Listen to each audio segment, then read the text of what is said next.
ಸ್ನೇಹಿತರೆ ನಮಸ್ಕಾರ. Big boss ಮನೆಯಲ್ಲಿ ಒಳ್ಳೆ ಎಂಟರ್ಟೈನ್ಮೆಂಟನ್ನು ಕೊಡ್ತಾ ಇದ್ದಂತಹ ಜೋಡಿ ಅಂತ ಹೇಳಿದ್ರೆ ಅದು ಹನುಮಂತ ಮತ್ತು ಇದೇ ಧನರಾಜಾಚಾರ್ಯ. ಧನರಾಜಾಚಾರ್ಯನನ್ನು ಬಿಗ್ ಬಾಸ್ ಮನೆ ಒಳಗಡೆ ಕರೆಸಿದ್ದೆ ಒಳ್ಳೆ ಎಂಟರ್ಟೈನ್ಮೆಂಟನ್ನು ಕೊಡುವಂತಹ ಕಾಮಿಡಿಯನ್ ಅಂತೇಳಿ. ಆದರೆ ಆ ವಿಚಾರದಲ್ಲಿ ಧನರಾಜ್ ಎಲ್ಲೋ ಒಂದು ಕಡೆ ಒಂದು ಹೆಜ್ಜೆ ಹಿಂದೆನೇ ಇದ್ದಾರೆ ಅನ್ನೋದನ್ನು ಬಾಯ್ಬಿಟ್ಟು ಹೇಳಬೇಕಾಗಿಲ್ಲ. ಎಲ್ರಿಗೂ ಕೂಡ ಇದು ಕಾಣಿಸ್ತಿರುವಂಥ ಸತ್ಯ. ಈಗಾಗಲೇ ತುಕಾಲಿ ಮಾನಸ್ ಅವರು ಕಾಮಿಡಿಯನ್ ಆಗಿ ಬಿಗ್ ಬಾಸ್ ಮನೆ ಒಳಗಡೆ ಬಂದರು. ಆದರೆ ಆಕೆ ಕಾಮಿಡಿ ಮಾಡಿದ್ದಕ್ಕಿಂತ ಜಾಸ್ತಿ ಟ್ರಾಜಿಡಿಯನ್ನೇ ಮಾಡಿಬಿಟ್ಟು ಹೋಗಿದ್ದು ಮತ್ತು ಗಲಾಟೆಯನ್ನೇ ಮಾಡಿದ್ದೇ ಹೆಚ್ಚು. ಹೀಗಾಗಿ ಬಿಗ್ ಬಾಸ್ ಮನೆಯಿಂದ ಆಕೆಯನ್ನು ಬಹುಬೇಗ ಹೊರಗಡೆ ಕಳಿಸುವಂಥ ಕೆಲಸವನ್ನು ಮಾಡಲಾಯಿತು. ಈಗ ಹನುಮಂತ ಮತ್ತು ಧನರಾಜ್ ವಿಚಾರದಲ್ಲೂ ಕೂಡ ಅದೇ ಆಗುತ್ತಾ ಅನ್ನುವಂಥ ಪ್ರಶ್ನೆ ಕೂಡ ಮೂಡ್ತಾ ಇದೆ. ಕಾರಣ ಇಲ್ಲಿ ಧನರಾಜಾಚಾರ್ಯ ಎಲ್ಲೋ ಒಂದು ಕಡೆ ಎಂಟರ್ಟೈನ್ಮೆಂಟನ್ನು ಮರೆತು ವರ್ತಿಸ್ತಾ ಇದ್ದಾನೆ ಅನ್ನೋದು ಸ್ಪಷ್ಟವಾಗಿ ಗೊತ್ತಾಗ್ತಿದೆ. ಅಷ್ಟು ಮಾತ್ರವಲ್ಲ, ಧನರಾಜಾಚಾರ್ಯ ಇಲ್ಲಿ ಬಿಗ್ ಬಾಸ್ ಮನೆಯಲ್ಲಿ ಹೇಗಿರಬೇಕೋ ಹಾಗಿರದೆ ತನ್ನ ಆಟವನ್ನು ಮರೆತು ತಾನು ಮಾಡಬೇಕಾದಂಥ ತಮಾಷೆಯನ್ನು, ತಾನು ಕೊಡಬೇಕಾದಂತಹ ಎಂಟರ್ಟೈನ್ಮೆಂಟನ್ನು ಕೊಡದೆ ಬೇಜವಾಬ್ದಾರಿತನದ ವರ್ತನೆಯನ್ನು ಮುಂದುವರಿಸಿದ್ದಾನೆ ಅನ್ನೋದು ಸ್ಪಷ್ಟವಾಗಿ ಗೊತ್ತಾಗ್ತಿದೆ. ಇದಕ್ಕೆ ಪೂರಕವಾಗಿ ಈಗ ಹನುಮಂತು ಆಡಿರುವಂಥ ಒಂದು ಮಾತು ಕೂಡ ಭಾರಿ ಸಂಚಲನಕ್ಕೆ ಕಾರಣ ಆಗಿದೆ. ಆ ಮಾತೇನು ಅದನ್ನು ನಿಮ್ಮ ಮುಂದೆ ಇಡ್ತಾ ಹೋಗ್ತೀನಿ. ಅದಕ್ಕಿಂತ ಮುಂಚೆ ನೀವಿನ್ನೂ ಕೂಡ ನಮ್ಮ ಚಾನಲನ್ನು ಸಬ್ಸ್ಕ್ರೈಬ್ ಮಾಡಿಲ್ಲ ಅಂದರೆ ದಯವಿಟ್ಟು ಕೂಡಲೇ ಸಬ್ಸ್ಕ್ರೈಬ್ ಮಾಡಿ ಸ್ನೇಹಿತರೆ. ಹೌದು, ಬಿಗ್ ಬಾಸ್ ಮನೆಯಲ್ಲಿ ಸದ್ಯಕ್ಕೆ ದೊಡ್ಡ ಎಂಟರ್ಟೈನ್ಮೆಂಟ್ ಅಂತ ಹೇಳಿ ಏನೂ ಕೂಡ ಇಲ್ಲ. ಯಾರು ಕೂಡ ಈ ತಮಾಷೆ ಎಂಟರ್ಟೈನ್ಮೆಂಟ್ ಮಾಡುವಂಥದ್ದು, ಕಾಮಿಡಿ ಮಾಡುವಂಥದ್ದು ಇದ್ಯಾವುದು ಕೂಡ ಇಲ್ಲ. ಈ ಕಳೆದ ಸೀಸನ್ಗಳಲ್ಲಿ ಈ ತಮಾಷೆ ಮಾಡೋಕ್ಕಂತಲೇ ಒಂದಷ್ಟು ಜನರನ್ನು ಒಳಗಡೆ ಕಳಿಸಿದ್ರು, ಕಾಮಿಡಿಯನ್ಗಳನ್ನು. ಅವರು ಎಂಟರ್ಟೈನ್ಮೆಂಟನ್ನು ಮಾಡ್ತಿದ್ರು. ಈ ಬಾರಿಯೂ ಕೂಡ ಕಳಿಸಿದ್ದಾರೆ, ಬಟ್ ಪ್ರಯೋಜನ ಇಲ್ಲ. ಎಲ್ಲೋ ಒಂದು ಕಡೆ ಹನುಮಂತ ಹೋದ ಬಳಿಕ ಸ್ವಲ್ಪ ಜಾಲಿ ಇತ್ತು, ಆದರೆ ಈಗ ಅದು ಕೂಡ ಇಲ್ಲ.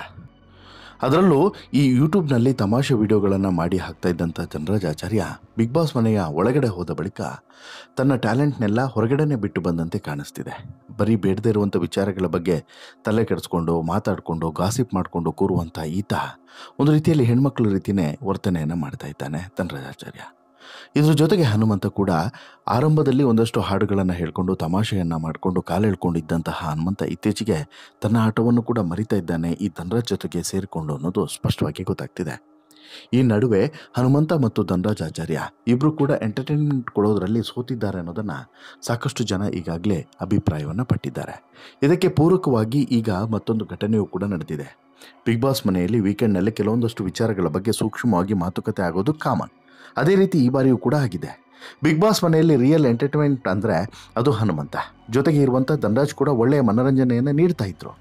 ಧನರಾಜ್ ಮೊದಲಿನಿಂದನೂ ಕೂಡ ಹಾಸ್ಯ ಮಾಡುವಂಥ ಪ್ರತಿಭೆಯನ್ನು ಹೊಂದಿದ್ದಾರೆ. ಅವರ ಸೋಷಿಯಲ್ ಮೀಡಿಯಾ ಪೇಜ್ಗಳನ್ನು ನೋಡಿದರೆ ಅದು ಅರ್ಥವಾಗುತ್ತೆ. ಆದರೆ ಬಿಗ್ ಬಾಸ್ ಮನೆಗೆ ಬಂದ ಮೇಲೆ ಅವರ ಮನೋರಂಜನೆ ಕಾಣಿಸಲೇ ಇಲ್ಲ. ಸೈಲೆಂಟಾಗಿ ಒಂಟಿತನವನ್ನು ಅನುಭವಿಸ್ತಾ ಇದ್ದಾರೆ ಧನರಾಜ್. ಧನರಾಜ್ಗೆ ಜೋಡಿಯಾಗಿ ಬಂದಂತಹ ಹನುಮಂತ ಕೂಡ ಎಲ್ಲೋ ಒಂದು ಕಡೆ ಇತ್ತೀಚೆಗೆ ಮೌನವಾಗಿದ್ದಾರೆ. ಹೌದು, ಹನುಮಂತ ವೈಲ್ಡ್ ಕಾರ್ಡ್ ಎಂಟ್ರಿ ಮೂಲಕ ಬಿಗ್ ಬಾಸ್ ಮನೆಗೆ ಬಂದರೂ ಕೂಡ ಅಲ್ಲಿನ ವಾತಾವರಣ ಕಂಪ್ಲೀಟಾಗಿ ಬದಲಾಗಿ ಹೋಗಿದೆ. ಅದರಲ್ಲೂ ಕೂಡ ಧನರಾಜ್ ಜೊತೆಗೆ ಸಿಕ್ಕಾಪಟ್ಟೆ ಕ್ಲೋಸ್ ಆದಂತಹ ಹನುಮಂತ ಇಲ್ಲಿವರೆಗೂ ಕೂಡ ಮನೆಯ ಗಾಸಿಪನ್ನು ಹೆಚ್ಚು ಮಾಡಿರುವವರಲ್ಲಿ ಇವರಿಬ್ಬರೇ ಹೆಚ್ಚು ಅಂತಲೇ ಹೇಳ್ಬೋದು. ಆದರೆ ಇತ್ತೀಚೆಗೆ ಈ ಗಾಸಿಪ್ ಬೇಡ ಅಂತಲೇ ಹನುಮಂತ ನಿರ್ಧಾರ ಮಾಡಿದಂತೆ ಇದೆ. ಹೀಗಾಗಿ ಬಿಗ್ ಬಾಸ್ಗೆ ಏನೋ ಒಂದು ಅನುಮಾನ ಮೂಡಿದಂತಾಗಿದೆ ಅನ್ನೋದು ಕೂಡ ಸ್ಪಷ್ಟ. ಸಾಮಾನ್ಯವಾಗಿ ಶನಿವಾರ ಮತ್ತು ಭಾನುವಾರ ನಡೆಯುವಂಥ ವೀಕೆಂಡ್ನ ಪಂಚಾಯತಿಯಲ್ಲಿ ಕಿಚ್ಚ ಸುದೀಪ್ ಸ್ಪರ್ಧಿಗಳಿಗೆ ಒಂದಷ್ಟು ಮನವರಿಕೆ ಮಾಡುವಂಥ ಪ್ರಯತ್ನವನ್ನು ಮಾಡ್ತಾರೆ.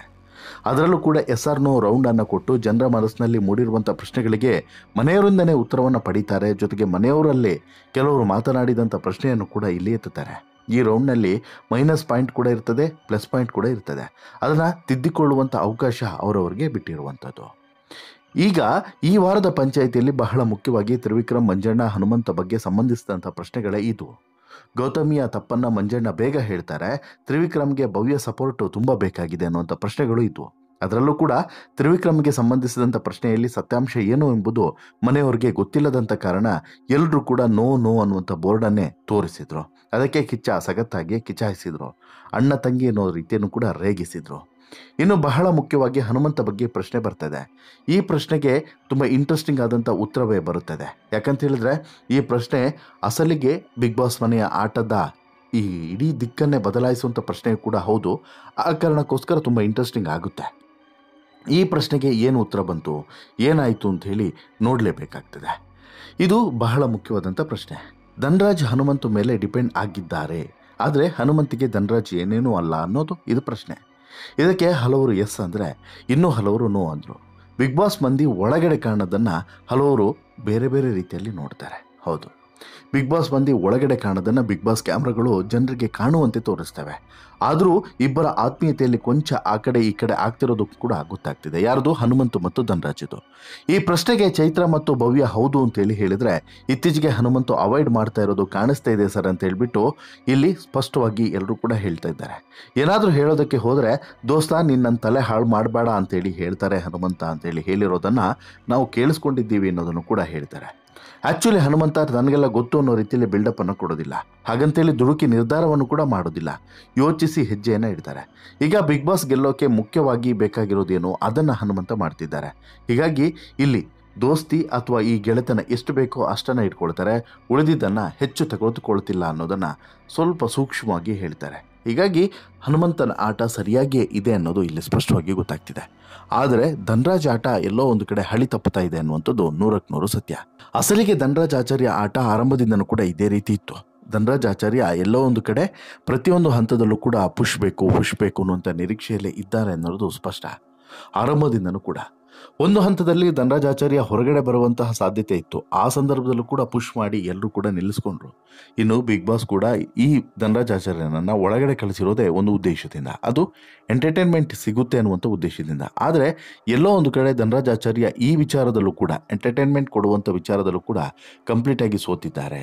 ಬಿಗ್ ಬಾಸ್ ಮನೆಯ ಒಳಗಡೆ ಏನು ಮಾಡಬೇಕಾಗಿತ್ತೋ ಏನು ಮಾಡಬಾರ್ದಾಗಿತ್ತೋ ಅದು ಯಾವುದನ್ನು ಕೂಡ ಧನರಾಜ್ ಆಚಾರ್ಯ ಇನ್ನೂ ಕೂಡ ಅರ್ಥಕೊಂಡಂತಿಲ್ಲ. ಬಿಗ್ ಬಾಸ್ ಮನೆಯ ಒಳಗಡೆ ಹೋದಂಥ ಧನರಾಜ್ ಆಚಾರ್ಯ ಈ ರೀತಿಯಾಗಿ ಬದಲಾಗ್ತಾರೆ ಅಂತ ಹೇಳ್ಬಿಟ್ಟು ಬಹುಶಃ ಯಾರೂ ಕೂಡ ನಿರೀಕ್ಷೆಯನ್ನು ಮಾಡಿರಲಿಲ್ಲ. ಸಾಕಷ್ಟು ಜನ ಇವತ್ತಿಗೂ ಕೂಡ ಧನರಾಜ್ ಆಚಾರ್ಯನನ್ನು ಒಬ್ಬ ಗೆಲ್ಲುವಂಥ ಸ್ಪರ್ಧಿ, ಸ್ಟ್ರಾಂಗೆಸ್ಟ್ ಸ್ಪರ್ಧಿ ಅಂತಲೇ ನಂಬ್ತಾರೆ. ಆದರೆ ಆ ವಿಚಾರದಲ್ಲಿ ಎಲ್ಲೋ ಒಂದು ಕಡೆ ತಪ್ಪು ಆಗ್ತಿದೆ.